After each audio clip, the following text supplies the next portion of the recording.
ಒಂದೇ ಶಾಟಲ್ಲಿ 10 ಜನ ಹೊಡಿಬೇಕು, ಒಬ್ಬನಿಗೆ ಮಚ್ಚಲ್ ಹೊಡೆದು, ಇನ್ನೊಬ್ಬನಿಗೆ ದೊಣ್ಣೆ ಹೊಡೆದು, ಇನ್ನೊಬ್ಬನಿಗೆ ಯಾವುದೋ ಒಂದು ಪಾತ್ರೆ ಹೊಡೆದು, ಈ ಥರದ್ದೆಲ್ಲ ಒಂದು ವಿಭಿನ್ನವಾದಂಥ ಟಾಸ್ಕ್ಗಳನ್ನ ಹೀರೋಗಳಿಗೆ ಕೊಡ್ತಾ ಇರ್ತಾರೆ.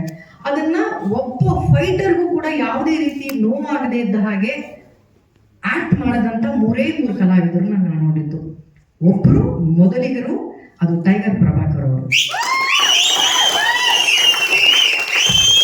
ಅದಾದ್ಮೇಲೆ ಫೈಟರು, ಸರ್ ಇಲ್ಲಿ ಏನು ಫೈಟೇ ಆಗಿಲ್ವಲ್ಲ ಸರ್, ಹೆಂಗ್ ಸರ್ ಇದು ಅಂತ ಆಶ್ಚರ್ಯ ಪಡೋ ಹಾಗೆ ನಟಿಸಿದಂತ ಮತ್ತೊಬ್ಬ ಕಲಾವಿದ ಯಾರಾದ್ರೂ ಇದೆ, ಅದು ದರ್ಶನ್ ಅವರು.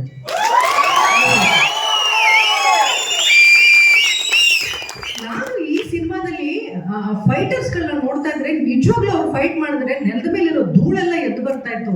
ನಾನು ಅನ್ಕೊಂಡೆ ಇಬ್ಬರಿಗಾರು ಬಿದ್ದಿರುತ್ತೆ ಏಟು ಅಂತ ಅನ್ಕೊಂಡ್ರೆ, ಫೈಟರ್ ಎದ್ದು ನಿಂತ್ಕೊಂಡು sir thank you sir, thank you sir ಅಂದ್ಬಿಟ್ಟು ನಕ್ಕೊಂಡು ಹೋಗ್ತಾ ಇದ್ದಾರೆ. ಅಂದ್ರೆ ಅವ್ರಿಗಿರೋಂಥ ಟೈಮಿಂಗ್ ರೀ, ಅದು ಅವ್ರ ಅಪ್ಪನಿಂದ ಬಂದಿರೋ